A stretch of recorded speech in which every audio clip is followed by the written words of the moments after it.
Dear Senator Menendez, dear ministers,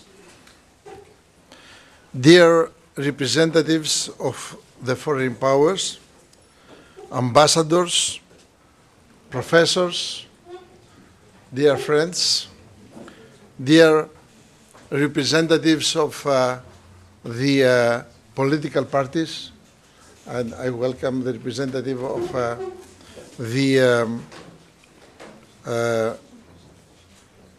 the president of the main opposition party.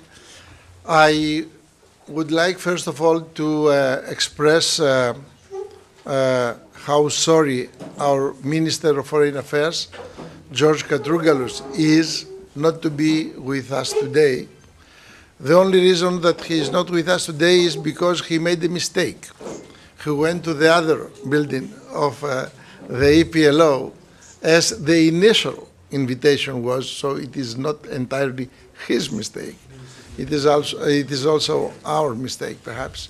And now he needs to accompany the Prime Minister to some other political obligations of their own. He just called me to say, "Where are you?" I came to the EPLO and I found nobody.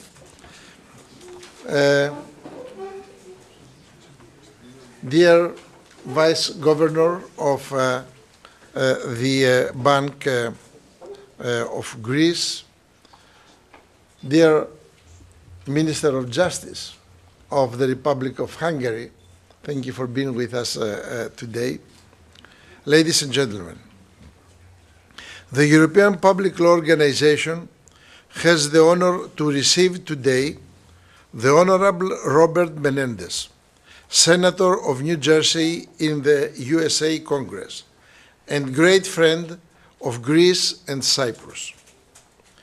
He will deliver this year's Manuel Chrysoloras lecture, honoring, along with all of us, the scholar who fled the approaching Ottoman threat and brought the Greek letters to Italy, the foundation of the Renaissance of the West.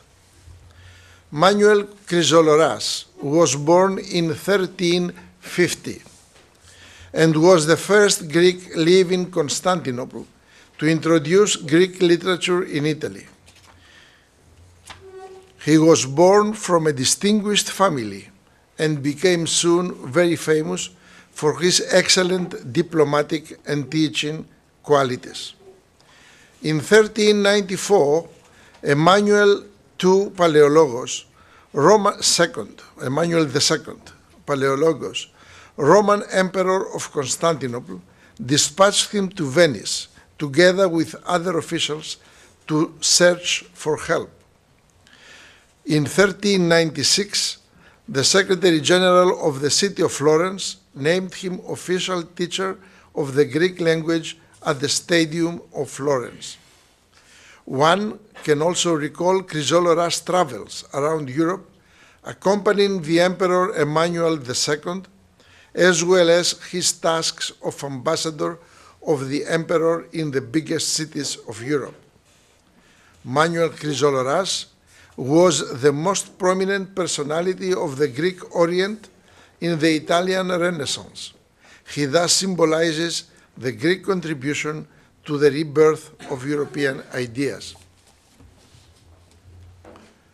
Dear Senator, dear friends, I had the opportunity to meet Senator Menendez years ago, in the 2000s, when my duties to the United Nations Administrative Tribunal made me spend about a month and a half for 9 years in New York, coinciding with the General Assembly every year.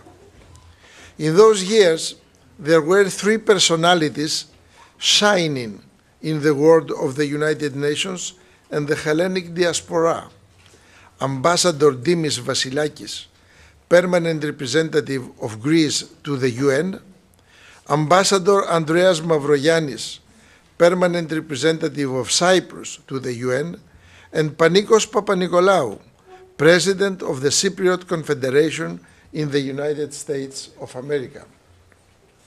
I profited from their friendship and support, and very often I was invited to their dinners and informal discussions with some among the most important personalities of their time, first among them, Senator Menendez. What a better school could a law professor imagine of? This is my opportunity to thank them all for everything I learned from them, which of course I tried to invest in the development of the EPLO. Senator Menendez is well known, and there is no need to repeat here his life achievements. I will only say how grateful Hellenism is to him for having always been there for the good cause and defense of justice, peace, human dignity, the end of an illegal, everlasting occupation of the territory of an independent sovereign state, member of the UN and of the EU. Senator Menendez aligned himself with all those who, in the noble tradition of Senator Paul Sarbanes and Senator John Brademas, have been defending for so many years the rule of law, everything what America stands for. Thank you, Senator, for being with us today in a long line of personalities who, on a yearly basis, honor at this place between the Athenian and the Roman Agora, at the foot of the Acropolis, the memory of Manuel Chrysoloras and the legacy of this great nation to the making of the modern world. Ambassador, the floor is yours.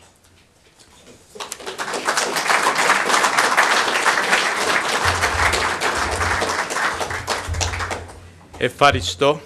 Kalispera σας. Good evening. It's a pleasure to be here. Before I get to my formal remarks, let me just say, since this is the first time that I've had an opportunity, I want to express my solidarity with the people of Sri Lanka. And it is an example of the challenges we face globally in our fight against global terrorism.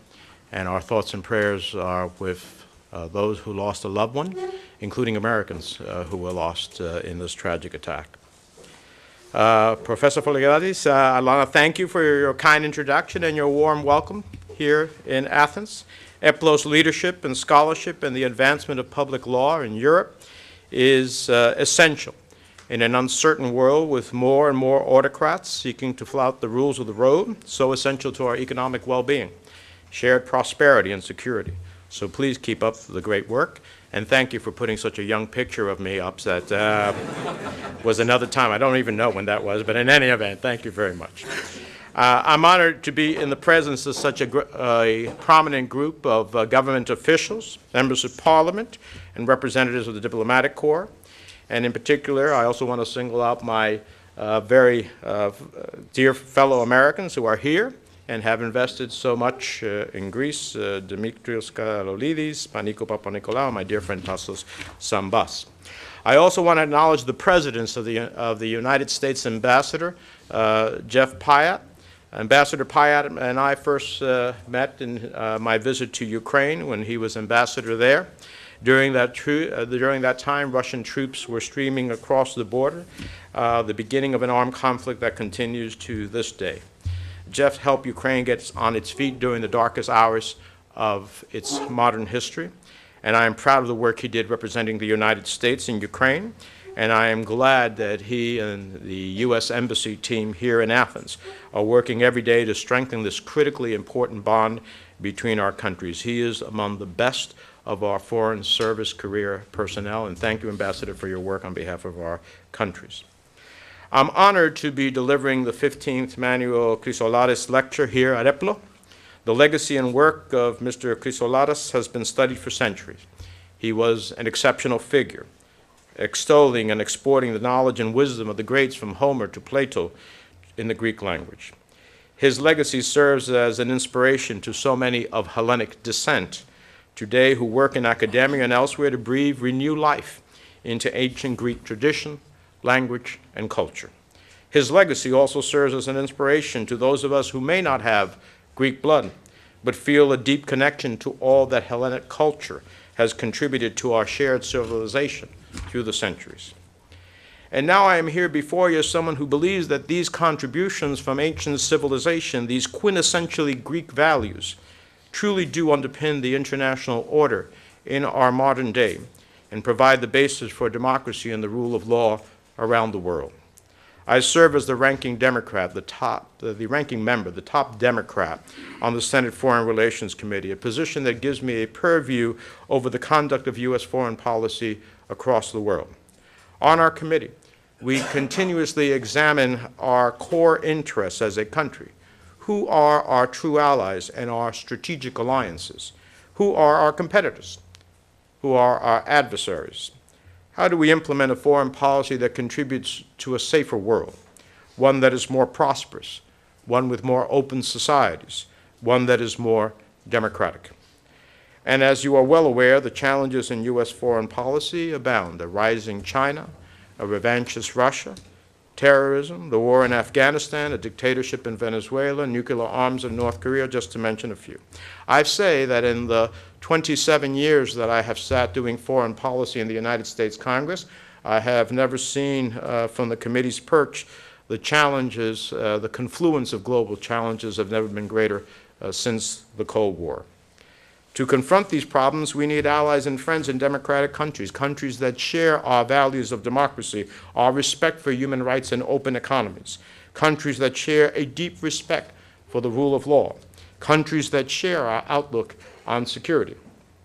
I'm here to propose that the Eastern Mediterranean as a region is a place where we can find such friends, a region where democracy was born, a region with allies that share our values, a region of unique geostrategic possibility as a bridge between East and West. So much possibility. But also a place where Russia and China have increasingly sought to exert power and influence. Over the course of my 27 years in the House of Representatives and in the Senate, I have been a stalwart supporter of deep American bonds with Greece, with Cyprus, with Israel, and others in the region. These bonds are rooted in rich and vibrant diasporas and shared abiding faith in democracy, human rights, and the rule of law. And I am proud to stand before you and say that this truly is the dawn of a new day in the Eastern Mediterranean. The possibilities for energy, for security cooperation, and prosperity have never been brighter. The opportunities to deepen security ties that bring peace, security, and prosperity have never been more promising. These possibilities exist if we are willing to seize them, if we have a plan, if we first and foremost simply show up, compete, and demonstrate that the United States is a reliable partner and engaged ally. So that's what I'd like to share with you tonight. My assessment of the challenges in countries like Turkey, China, and Russia, and my proposal for how we work together on a strategy that promotes peace and prosperity in the Eastern Mediterranean. Let's start with those challenges and an acknowledgement that they are real and in some respects growing. Some of the most deep-seated problems in the region, unfortunately, have roots in Turkey under President Erdogan. The 2016 coup attempt and its aftermath have debilitated the democratic process in the country. Hundreds of academics, opposition activists, and journalists languish in prison. In fact, Turkey leads the world with the most jailed journalists. Recently, Human Rights Watch reported that Turkey is arbitrarily jailing hundreds of lawyers. Targeting lawyers is a tactic from the worst of oppressive regimes, not what we expect from a NATO ally. Included among the imprisoned are American citizens and employees of the United States Embassy. This is simply unacceptable. Bogus charges against and essentially hostage-taking of U.S. citizens and mission employees are not the actions of a friend. As the most basic standard, U.S. citizens and employees and their families at our missions across the world must feel safe and secure. They should feel safest, and I can't stress this enough, they should feel safest within the borders of a NATO ally. But that is not the case in today's Turkey. President Erdogan's warming relationship with Moscow is disturbing on many levels. First, the Kremlin is an adversary of NATO and has made its intentions crystal clear on the world stage. Its invasion of Ukraine, its attack upon the U.S. 2016 presidential elections, its chemical weapons attack in the United Kingdom. This is not a responsible actor. This is not a reliable partner. And yet Turkey insists on treating it as such. And as Turkey seeks favor with Russia over the situation in Syria, the ties have grown stronger in other areas. Turkey's unfathomable intention to purchase the S-400 missile system is dangerous in the context of NATO and reckless in the context of its own long-term security. Let me make two things absolutely clear. If Turkey takes the S-400 for delivery, it will be sanctioned under a U.S. law that I was a co-author of, which penalizes significant transactions with the Russian defense sector. The law is clear and unambiguous. These sanctions could have devastating consequences for Turkey's economy and defense sector. Second, if Turkey takes delivery of the S-400, it will not have access to the F-35 fighter jet. That plain fact is very clear. There is no scenario in which an F-35 will be parked next to an S-400 system. None. And the sooner President Erdogan comes to this realization, the better off we will all be. This view is held by the administration and a broad bipartisan support in both the House and the Senate. Rarely do we find such consensus on such a significant issue. As you all in this room are acutely aware, the challenges posed by Turkey extends to how it treats its closest neighbors. We see this in the exclusive economic zone of Cyprus. Turkey's potential interference there is unacceptable. The Republic of Cyprus is well within its right to explore for energy within its exclusive economic zone, and the United States, as well as the private sector, must be prepared to support those efforts in word and in deed. Turkish violations of Greek airspace over the Aegean are dangerous, reckless, and could result in a miscalculation that plunges the region into conflict. Again, this is not acceptable behavior from a NATO ally. It is not the behavior of a responsible nation, and God forbid if Turkey's brazen actions were to result in the loss of life on Greek islands in the Aegean. Turkey's behavior in recent years requires that we ask some fundamental questions. Does it indeed want to be a democracy? Does it indeed want to be a member of NATO in all of its terms? Does it indeed see a future in the West? I hope that Turkey will reorient itself. I hope that it will return to a democratic path. I hope that it will return to being a constructive member of NATO. I hope that its future is with the West. These are hopes that are shared by leaders that I have spoken to across Greece and Cyprus who want a peaceful future with a constructive, democratic, and secular Turkey. But hope is not a strategy, nor can it be a policy. A strategy for the Eastern Mediterranean need not be anti-Turkey, but any realistic strategy does need to be clear-eyed. It needs to consider the best way to mitigate the challenges posed by Ankara. It needs contingencies. Now, some have asked me why my legislative effort takes place now. And some have asked me, is it in response to Turkey? On the contrary, I believe that even absent the challenges posed by Turkey, even if we had a perfect partner in Ankara, building the security and energy architecture of the region is in our mutual interests and should be pursued. And such efforts are not unlike similar U.S. initiatives around the world.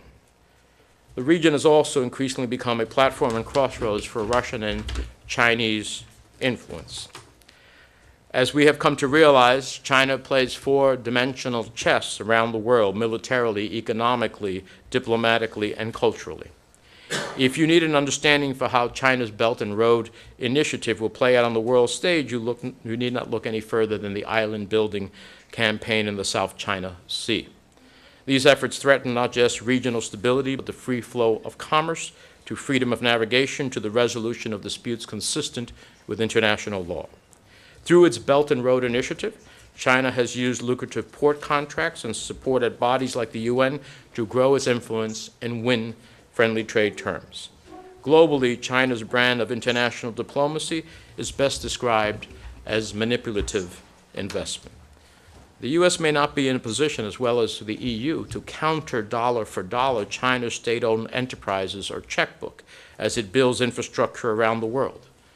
But we also don't need to be. That is not where our competitive advantage lies. The U.S. needs to lead efforts with our allies to engage recipient Belt and Road countries and empower them to negotiate Chinese investment on better terms. America and our allies must also be present to create, shape, and set standards for the 21st century, or risk seeing the rule of law in these countries washed away in a flood of Chinese cash. It's not too late, but the time is growing short.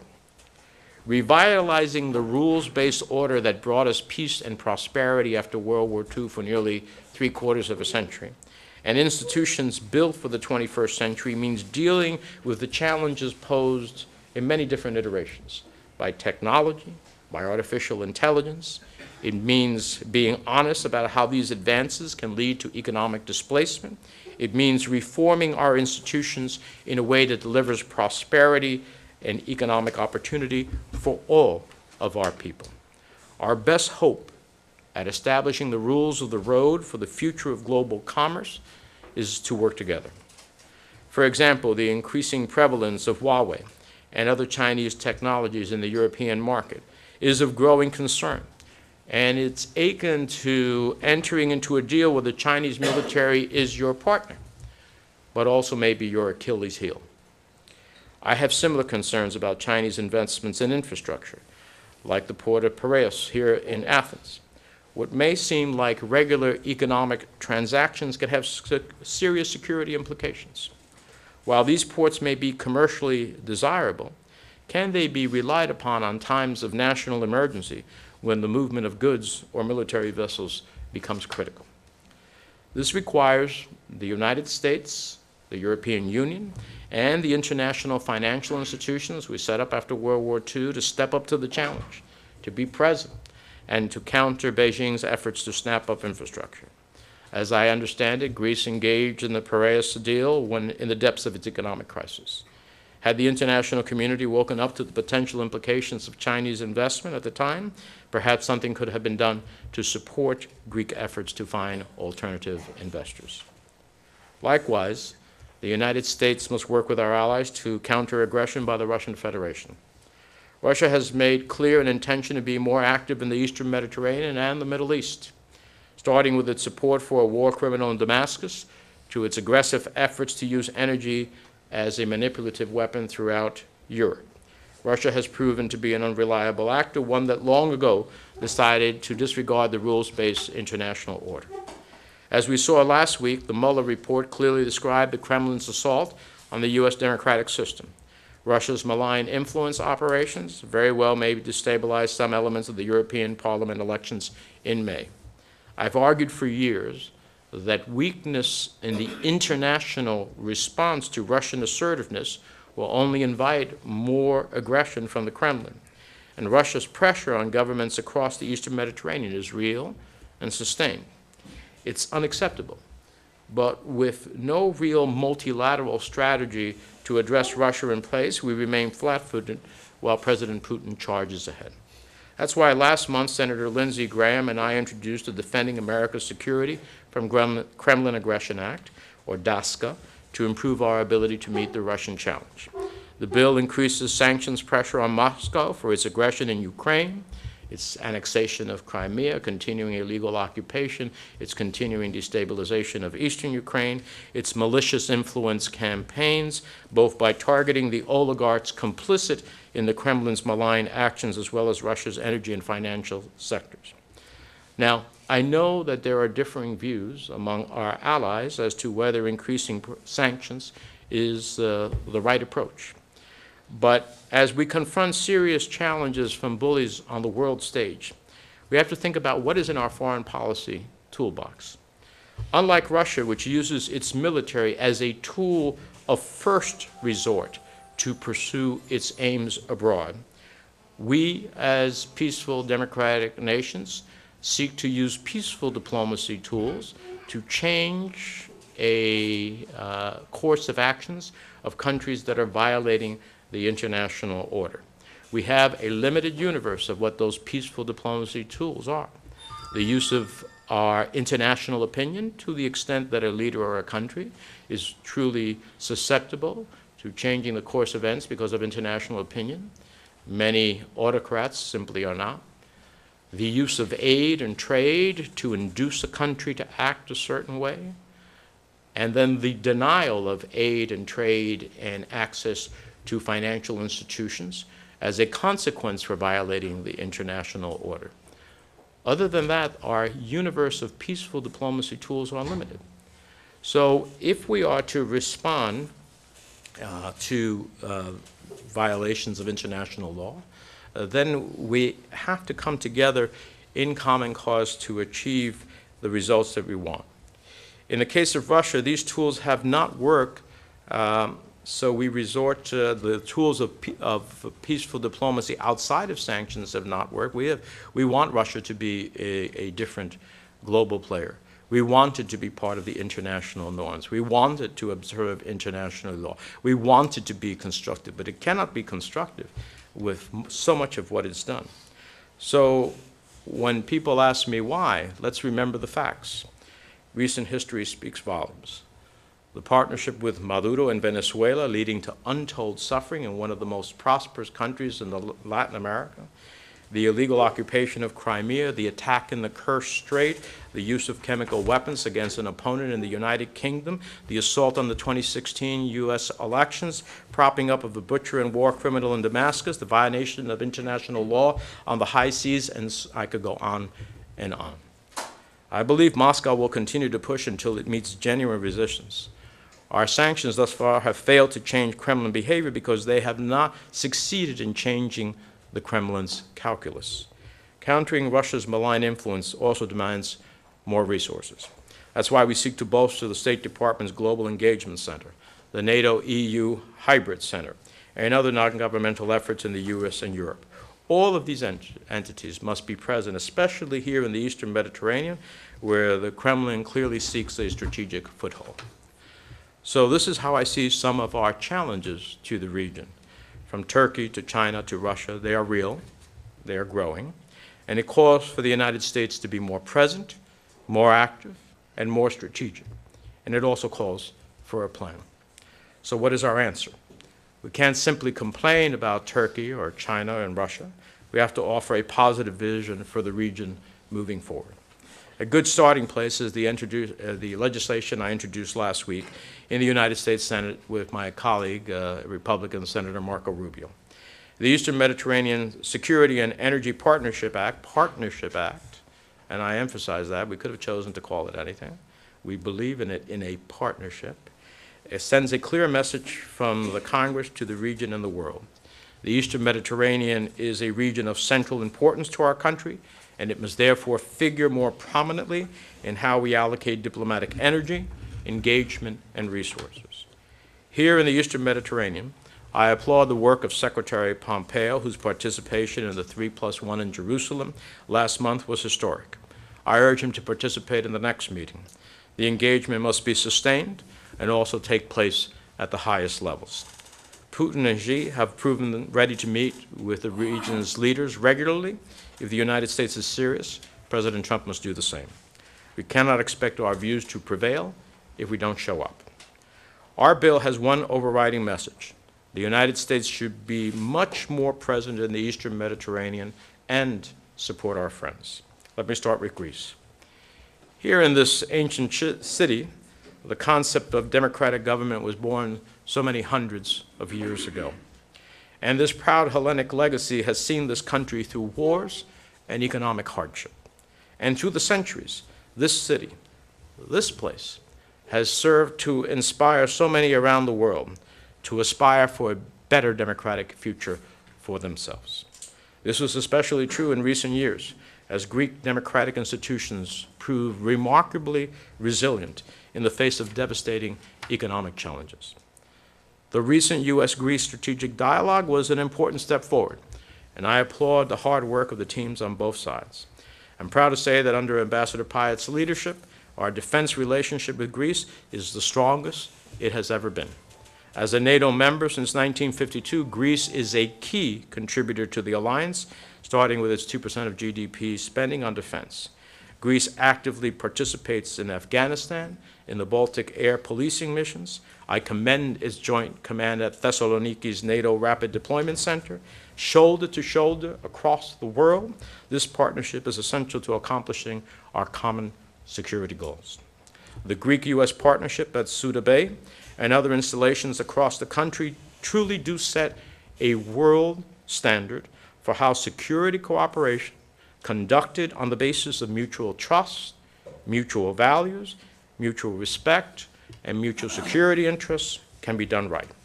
But we have to build on this important momentum. That starts with investment. Our bill would authorize foreign military financing assistance for Greece to support efforts to modernize its forces and reach its 20% commitment for new procurement. The bill would also authorize funds for military training and exchange programs between our countries. Recent energy discoveries are having a transformational impact on the region. These finds need not be divisive. Indeed, they could be an important way to bind the countries of the region together. The Eastern Mediterranean Gas Forum is better facilitating relations in the region. Eventually, it has the opportunity to become an important political grouping well-positioned to address issues beyond energy. At this stage, all energy export options should be weighed and pursued. The Eastern Mediterranean pipeline, if commercially feasible, should continue to be considered. The Trans-Adriatic pipeline and Greece-Bulgaria interconnector pipeline are on track to become reality. Both are proof that political commitment to energy diversification can indeed yield results. Every effort should also be made to explore options for LNG transit capacity throughout the region. And countries like Greece and Cyprus, with months of nonstop sunshine, although you've had more rain than at any other time. I've never seen the country as green as I've seen it, or in Cyprus when I was. It's probably never been greener. But nonetheless, with months of nonstop sunshine, should be leaders in Europe on renewables, particularly in solar energy. Our legislation would authorize the establishment of a United States Eastern Mediterranean Energy Center to facilitate energy cooperation between the United States, Israel, Greece, and Cyprus. We need to encourage the private sector to continue to engage in the region and do what we can to help facilitate and support their efforts. Greece can and should also play an elevated role in foreign affairs. The opportunity is there, and we should work together to advance our common interests. Turning to Cyprus. We all aspire for the day when the island will be one, a bizonal, bicommunal federation where all communities and faiths can live together peacefully. And while the negotiators fell short at Crans-Montana in 2017, friends of the Cypriot people must continue to support a peace process on the terms set by both communities, on the island, and not determined or shaped by any outside power. If left to their own devices and without undue influence from Ankara, I have always believed that left to Greek and Turkish Cypriots, that in fact there would be a solution. The people of Cyprus, on both sides of the Green Line, should be allowed the right to determine their own future. Despite these challenges to the negotiation process, I am glad to see that Nicosia is charging ahead towards a new future for the Republic. It is moving forward with potentially historic efforts to explore for energy within its exclusive economic zone. The Republic of Cyprus is taking a bold stand in support of its sovereignty, a bold stand that we in the international community should and must be prepared to support. Cyprus is enhancing its security relationship with the United States with an important first step in the exchange of defense attachés at our embassies. We recently signed a statement of intent for cooperation across the board. The momentum in U.S.-Cypriot relations is truly changing with these developments, but now we must be prepared to put meat on the bones. We need to be prepared to meet the bold leadership of President Anastasiadis and his government with a commitment commensurate with our interests, one that rebalances our posture in the region, one that corrects for past policy shortcomings. That's why I'm leading the effort in the United States Senate to finally lift the arms embargo on Cyprus. It is overdue. It was the wrong policy under Democratic administrations. It was the wrong policy under Republican administrations, and it must come to an end. Any lifting of the arms embargo is not about weapons. It is an indication of political support. It is about treating an EU country with the respect it deserves. And it is an acknowledgement of the sovereign right that it has to defend itself. It is about acknowledging its ability to be interoperable with its allies so that we can maximize counterterrorism capabilities. Cyprus has taken important steps to clean up its banking system and diminish security ties with Moscow. But much work remains as Cyprus determines where its future lies, and we should be prepared to support any effort that seeks to have Kremlin influence on the island. And finally, in Israel, the United States finds one of its strongest allies, one with which we share an unshakable bond that extends to security, economics, and shared values. Israel's leadership in defense, energy, and counterterrorism serves as the essential anchor for these efforts moving forward. And that's why the trilateral dialogue among Greece, Israel, and Cyprus is so critically important. That's why U.S. participation by Secretary Pompeo in the Jerusalem meeting was so important. As our countries more deeply integrate on security and counterterror, the region will benefit.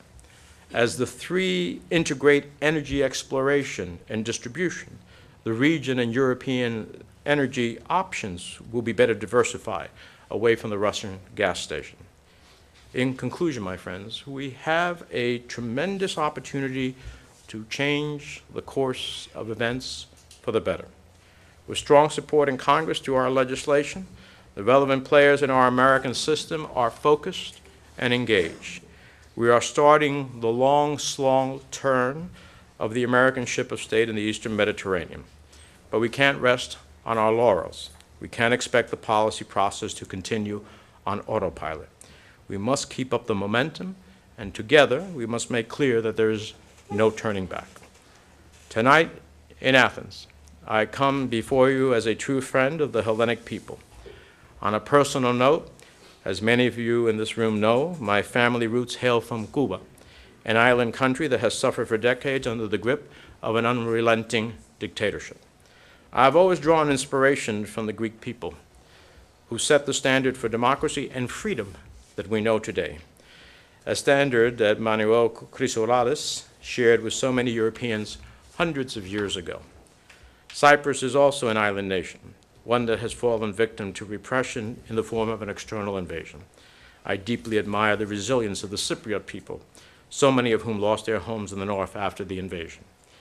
It is this Hellenic resiliency, this commitment to democratic values and the rule of law that is the basis of our renewed partnership, a partnership that will take a sober and clear-eyed approach to the challenges in the region and make the Eastern Mediterranean a more secure and a more prosperous place for generations to come. As we draw inspiration for the path forward, I would rely on the immortal words of the Hellenic philosopher Thucydides. He said, "The bravest are surely those who have the clearest vision of what is before them, glory and danger alike, and yet notwithstanding, go out to meet it. And yet notwithstanding, go out to meet it." That, my friends, is our charge. That, my friends, is our task. That, my friends, is our collective future. Together, in the face of glory and danger alike, let us have this clearest vision of a new Eastern Mediterranean architecture rooted in security and prosperity, one that can benefit all people of the region for generations to come. As androxime tin efkaria. Efaristo. Thank you very much.